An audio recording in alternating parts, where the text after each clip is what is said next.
မျက်မြင်သက်သေပေါင်း100ကျော်ကလူသက်သမားကဝဝတုတ်တုတ်လူဝကြီးတယောက်လိုချိန်တွယ်ထွက်ဆိုခဲ့ကြပြီးမြဲတကယ်တမ်းဖမ်းမိရဲ့တရားခံကတော့ပိန်ပိန်ပါပါလူငယ်တယောက်ဖြစ်နေတဲ့ထူးဆန်းလွန်းတဲ့မှုခင်းအကြောင်းကြားဦးပါသလား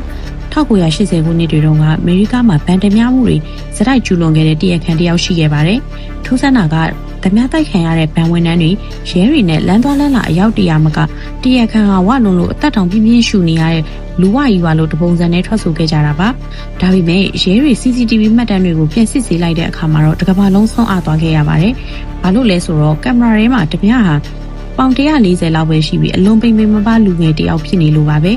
စီပညာရှင်တွေလေ့လာကြည့်တဲ့အခါမှာတော့ဓမြဟာပေါ့ပွားရောင်အဝတ်စားတွေကိုအထက်ထက်ဝတ်ထားပြီးလှုပ်ရှားမှုတွေတမင်နှိကွေးလေးလံပြကလူတွေရဲ့အုံနောက်ကိုလူဝကြီးလို့ထင်အောင်ထင်မှားဖြစ်အောင်မျက်စိလက်စားသွားခဲ့တာဖြစ်ပါတယ်။သူဟာလူတွေရဲ့စိတ်ပညာအားနည်းချက်ကိုသုံးပြီးရဲတွေကိုနှစ်ပေါင်းများစွာပညာပြခဲ့တဲ့ကမ္ဘာပါနဲ့ဆုံးလှည့်စားသူအဖြစ်သမိုင်းသွင်းခဲ့ပါတယ်။ကျွန်တော်တို့မျက်စိနဲ့မြင်သမျှဟာအမြဲတမ်းအမှန်တရားမဟုတ်ဘူးဆိုတာသက်သေပြခဲ့တဲ့မူရင်းတစ်ခုပါပဲ။တင်ရောတစ်မျက်စိနဲ့မြင်တာတွေကိုရှာနှုံးပြေးယုံကြည်ပါသလား။ကွန်မန့်မှာပြောပြခဲ့ပါ။